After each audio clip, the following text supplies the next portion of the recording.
इरशाद अहमद जी, ममता काले नहीं सर, मैंने बोलने दिया, बाकी मेहमान भी हमारे साथ है, एक एक करके हर कोई अपनी बात रखेंगे। ममता काले जी, धन्यवाद प्रत्युष जी। पहले 2 लाइंस बोलना चाहती हूं कि पाकिस्तान में बड़बोलों की कमी नहीं है, पाकिस्तान में बड़बोलों की कमी नहीं है। एक ढूंढो तो 1000 मिलते हैं और नगद ढूंढो तो ये इरशाद जैसे उधार मिलते हैं। ये हालत तो पाकिस्तान की है। और मिस्टर इरशाद आप तो पहले जनरल बाजवा की बात करो। जनरल बाजवा क्या रो रहे थे अभी कुछ दिन पहले रो रहे थे ना, हाय हम क्या करेंगे, हमारे पास तो टैंक तोपों में भरने के लिए तेल नहीं है, मैं तो बर्बाद हो गया, मैं तो कबाड़ी हो गया, लड़ाई कैसे लड़ूंगा। अरे आप लोगों के पास अपने टैंक तोपे गाड़ियां चलाने के लिए फौज की तेल नहीं है और आप यहाँ आकर के अपने शरीर का तेल क्यों जला रहे हो, मुझे समझ में नहीं आती। और सुनिए इरशाद जी, सुनिए, आप तो वो हैं जो हमारे चंद्रयान से जलेंगे, क्योंकि जब आपके यहाँ बारिश होती है आप अपने घर के बाहर, मुझे बताइए आपके पड़ोसियों ने कि आप तो अपने घर के बाहर कागज का जहाज चला लेके उसी से खुश हो जाते हैं। और दूसरी जरूरी बात प्रत्युष जी, यूएनजीए में जिस प्रकार की शब्दावली का इस्तेमाल इस पाकिस्तान के द्वारा किया गया, ये एकदम सीरियल ऑफेंडर हैं। इनकी आदत है, इनको तकलीफ हो जाती है जब भारत के अंदर मेजॉरिटी माइनॉरिटी सुरक्षित रहती है और भारत जब धारा 370 और 35A को हटा करके सही मायनों में अखंड भारत बना तो इनके पेट में दर्द हो गया। और आप याद रखिएगा, ये जो पीओके है ना, ये भारत का हिस्सा स्वयं और स्वतः बन जाएगा। उस दिन भी याद दिलाया था, भूल गए शायद आप, आज याद दिला दूं, उस दिन मैं घर से कर रही थी। अरे सुनिए इरशाद बाबू, अरे सुनिए बाबू, कानों में तेल डाल के सुनिए, ये नया भारत है, ये नया भारत है और इसने घर में घुस के मारा है आतंकियों को, घर में घुस के मारा है आतंकियों को। आतंकवाद की खेती करने वालों, हमारी डिप्लोमेट ने बिल्कुल सही बोला है कि पीओके को जल्दी ऐसे खाली करो और आतंकवाद करना बंद करो। इरशाद जी बिल्कुल नहीं, बिल्कुल आपको पूरा बोलने का मौका सर मैं दे रहा हूं, पूरा बोलने का मौका दे रहा हूं। बस इतना कि बिना किसी जंग के, बिना किसी हथियार के, शांति से, अमन से जो अवैध कब्जा पाकिस्तान ने कर रखा है उस हिस्से को छोड़ दीजिए, यही तो बात है। अच्छा मैं बताऊं, जो आजाद कश्मीर है वो कश्मीरियों का, जो मकबूजा कश्मीर है वो कश्मीरियों का, वो आपसे आजाद कराएंगे। जो आजाद कश्मीर है वो तो आजाद है, उस पर कब्जा किसी ने नहीं किया हुआ। और कश्मीर आपके चचा जान का है क्या? कश्मीर आपके चचा जान का है? जम्मू कश्मीर लद्दाख आपके चचा का है क्या? माफ करिए, आपको देखते ही ना मुझे ऐसी शब्दावली का इस्तेमाल करने का मन करता है, क्योंकि आप जैसे बड़बोले लोगों ने बेड़ा गर्क और बंटा धार करके रखा हुआ है पाकिस्तान का। और दूसरी बात, पाकिस्तानियों से यही उम्मीद की जा सकती है कि जब मैं बोल रही थी तो उछल के बोल रहे थे। आपको क्या लगता है आपके मुंह में इतनी लंबी जुबान है? हंसो, आप लोगों के पास तो खिसियानी बिल्ली खंबा नोचे वाली हालत है। जब सही बात की जाएगी तो आप हंसोगे। प्रत्युष एक डेटा देती हूँ जल्दी से, इनको एक डेटा देना चाहती हूँ। आज आप बड़ा ज्ञान दे रहे हो यहाँ पर बैठ करके, यहाँ का वहां का, न जाने कहां का। इन्हीं का पाकिस्तान का जो मानव अधिकार है ना, उसी ने अभी कुछ समय पहले एक रिपोर्ट जारी करी जिसमें लिखा कि पाकिस्तान के अंदर जो माइनॉरिटीज की महिलाएं हैं, हिंदू, सिख और ईसाई, उनकी जबरन पिटाई होती है, उनका अपहरण होता है, उनका धर्म परिवर्तन कराया जाता है। ये है आपका पाकिस्तान, ये सच्चाई है आपके मिस्टर इरशाद। उस पर बात कीजिए, हिम्मत है तो उस पर बात कीजिए। पर अरे आप कैसे करेंगे? आपने सच बोल दिया तो आपके जनरल साहब उठा के आपको सोटे मार के अंदर बंद कर देंगे, समझ गए? तो ये मुंह और मसूरी दाल वहां पे करना मेरे सामने मत करिए। अश्विनी सिवात सर, जिस जनमत संग्रह की बात बार बार पाकिस्तान यूएन में उठाता है, उसको ठुकराया भी खुद पाकिस्तान ने था। और यूएन चार्टर की सबसे बड़ी शर्त कि आपने जिन इलाकों में, जिन हिस्सों में अवैध कब्जा कर रखा है, पहले उसे खाली करो, उसके बाद जनमत संग्रह हो। क्या पाकिस्तान ने इसे माना? नहीं माना। तो किस आधार पर वो बार बार कहता है कि जनमत संग्रह हो? बिल्कुल, देखो सच्चाई यह है कि 22 अक्टूबर 1947 को कबीले जो थे वो जम्मू और कश्मीर के अंदर आए। 26 अक्टूबर 1947 को महाराजा हरि सिंह ने unconditional instrument of annexation Bharat के साथ कर दिया। इसका मतलब 26 अक्टूबर के बाद पूरा जम्मू कश्मीर भारत का हिस्सा हो गया। 27 अक्टूबर को यह होगा। और उसके बाद हुआ क्या, जब ये लड़ाई चलती रही और लड़ाई के अंदर 1948 के अंदर एक यूनाइटेड नेशन में गया, उसके बाद सीज फायर हुआ और ये हुआ कि अब इस पे रेफरेंडम होगा। और रेफरेंडम की कुछ एक शर्तें थी। शर्त नंबर पहली कि जिस इलाके में पाकिस्तान आया है उसको वकेट करेगा। शर्त नंबर कि भारत भी उतनी ही फौज रखेगा जितनी रेफरेंडम के लिए चाहिए। शर्त नंबर 3, और ये जल्दी से जल्दी होगा 2 महीने के अंदर। मगर जब पाकिस्तान की बारी आई कि उन्होंने शर्त नंबर 1 अपना पूरा इलाका छोड़ना था, तो पाकिस्तान ने कभी नहीं छोड़ा। अब आप कहेंगे पाकिस्तान ने क्यों नहीं छोड़ा?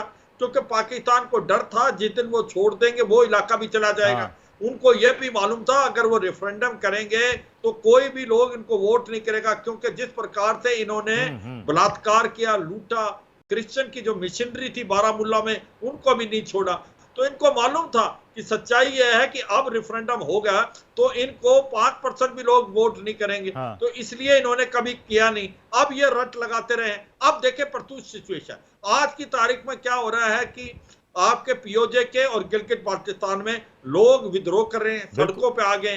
मुजफ्फराबाद, मीरपुर, कोटली और आपके झांगर में वो कहते हैं हम भारत के साथ मिलना चाहते हैं। और वो कह रहे हैं कि जो बिजली मंगला डैम में 2.4 रुपीज की बनती है वही पंजाब में जाके वापस जो कि आप पीओजेके में 54 रुपए पर यूनिट है। बिजली आती नहीं, 2 घंटे आती है। तो नीलम नदी है उसका मुंह मोड़ के इन्होंने पंजाब की तरफ कर दिया।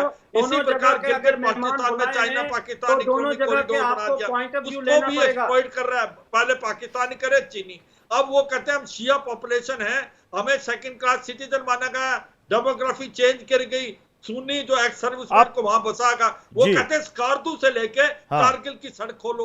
हुसैन थैबो हम क्यों कह रहे हैं सर? हुसैन थैबो हम क्यों कह रहे हैं कि बिना हथियार, बिना लड़ाई, बिना जंग के पीओके अब हमारा होगा? क्योंकि ये खुद आपकी वहां की आवाम कह रही है, वो आपसे तंग आ चुकी है। देखें, अब आपने अनइंटरप्टेड टाइम अपने पैनलिस्ट को दिया, उन्होंने अपने भाषण झाड़े जो जो उनकी मर्जी आए। आप अगर दोनों तरफ के मेहमान बुलाते हैं तो दोनों तरफ का पॉइंट ऑफ व्यू सुने, उसके बाद जो नेता है, अवाम है, वो खुद इसको फैसला करेंगे कि कौन सच्चा है और किसके मुंह में खाक है। नंबर वन अगर आपको कश्मीर में जो सबसे पहली बात है वो प्लेबसाइट की बात हुई जिससे हिंदुस्तान आज भी नहीं मानता। आप हिंदुस्तान में प्लेबसाइट कराएं ना।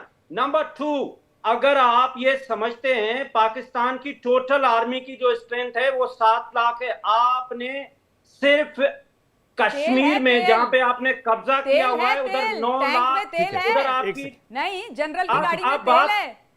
आप बात करने दें पहले। बोलिए। हाँ, 3-4 पॉइंट्स और बता दीजिए हुसैन थैबो, जो आपने नोट किया, प्लीज बताएं। जी मेरी अर्ज ने। दूसरी बात यह है, आपने सिर्फ जो मकबूजा कश्मीर है उसमें 9 लाख फौज रखी हुई है। क्यों रखी हुई है? नंबर 3 मैं हमेशा ये बात कहता था कि हिंदुस्तान स्टेट स्पॉन्सर्ड टेररिज्म करता है। आपके अफगानिस्तान में टोटल 1500 आदमी रहते हैं, आपने उनके लिए 5 मिशन बनाए हुए हैं।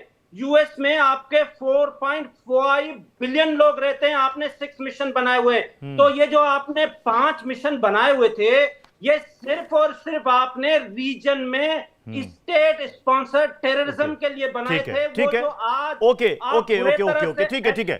मैं दुनिया के अंदर मैं ममता काले और मैं टीपी त्यागी सर आपके पास आऊंगा, लेकिन अभी मैं हुसैन थैबो साहब आपने सवाल कर दिया, कुछ पॉइंट्स बता दिए।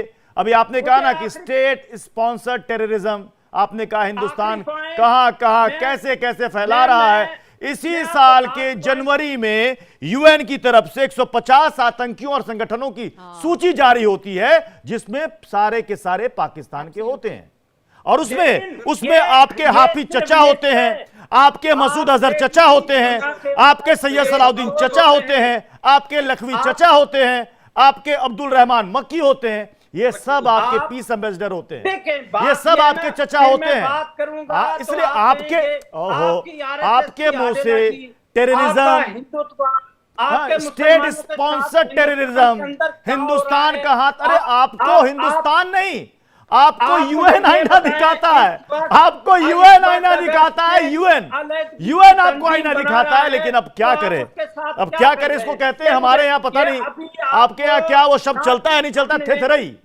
इसे कहते हैं थेथरई।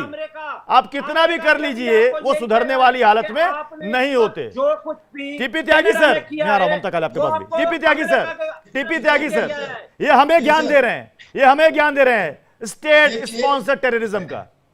देखिए, इन्होंने आते ही पहला सेंटेंस ये कहा था कि मुझे शर्मिंदगी हो रही है इस चैनल पे आकर। अगर शर्मिंदगी हो रही है तो भाई साहब होनी चाहिए और आपको छोड़ के चले जाना चाहिए। नंबर 1 बात। अभी सुनिए ना सर, अभी देखिए, आप अगर बीच में ऐसे बोलेंगे तो मैं भी आपको नहीं बोलने दूंगा। अगर आप ऐसे बोलेंगे तो मैं आपकी बात एक नहीं सुनूंगा। हमने आपकी बात सुनी, लिहाजा सुनिए। आप मुझे बताइए कि हिंदुस्तान में कितने ग्लोबल टेररिस्ट डिक्लेयर किए गए हैं। मैं थोड़ी कह रहा हूँ, यूनाइटेड नेशंस कह रहा है, यूनाइटेड नेशंस कह रहे हैं कि 150 आतंकी। अच्छा छोड़िए, आपने खुद इमरान खान ने यह बात मानी कि हमारे यहाँ, आपने संख्या बताई थी कि इतने टेररिस्ट आज भी पाकिस्तान में मौजूद हैं, जिनके नाम इन्होंने लिए। मेरी आप बात सुनिए। देखिए, टेरर के बारे में बात करना बेकार है। आप ये बात आपके लिए प्रूफ हो गई, आधार ही नहीं है। अच्छा, आप बोलते रहिए बीच में, आप बीच में बोलते रहिए, उससे कोई फर्क नहीं पड़ता। यहाँ तो आप सुनने की थोड़ी बहुत तो क्षमता रखिए। देखिए भाई साहब, ये तो एक कर्म समझिए जी हिंदुस्तान का कि उन्होंने आप जैसे व्यक्ति को इस चैनल पे बुला लिया, वरना आज पाकिस्तान हिंदुस्तान के साथ बैठ के बात करने के भी काबिल नहीं।